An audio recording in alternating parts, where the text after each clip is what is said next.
Saudara Dinas Energi dan Sumber Daya Mineral Provinsi Sulawesi Tengah melayangkan surat teguran bagi 185 perusahaan tambang galian C. Teguran ini diberikan pada perusahaan yang dinilai belum memenuhi kelengkapan administrasi izin pertambangan.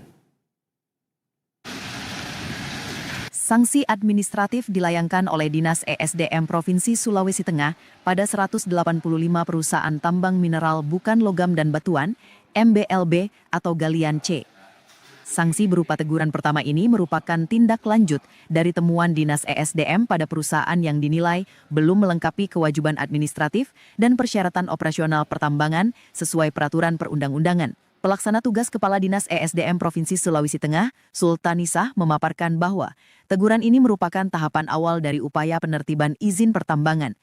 Jika perusahaan tambang masih belum melakukan klarifikasi dan pembaharuan data persyaratan administrasi sesuai aturan perundang-undangan, maka dapat dikenakan sanksi lanjutan sesuai dengan ketentuan. Ya, untuk teguran ke 185 izin usaha pertambangan di Sulawesi Tengah itu, benarnya kami menyampaikan itu berdasarkan masing-masing karakteristiknya.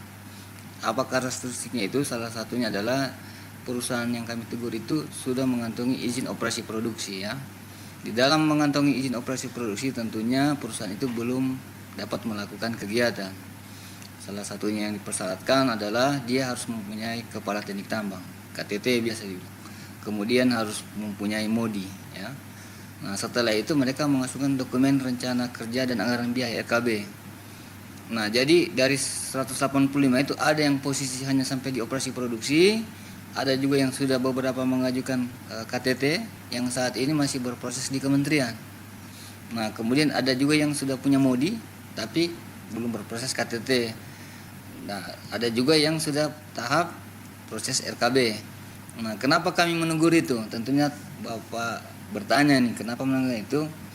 Nah, sebenarnya dalam aturan atau sebuah regulasi itu ketika contoh nih perusahaan ini sudah mempunyai perintah penempatan terkait dengan penempatan jamrek. Ketika diberikan perintah penempatan 30 hari sudah harus melakukan penempatan. Nah, perusahaan itu tidak melakukan penempatan.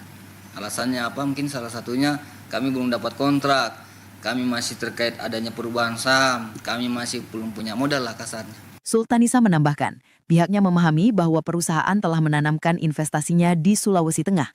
Oleh karena itu, melalui surat teguran tersebut, Dinas ESDM Sulawesi Tengah memberikan ruang bagi perusahaan untuk segera menyampaikan pemutahiran berkas administrasi. Dari Palu, Eko Michael, TVRI Sulawesi Tengah, melaporkan.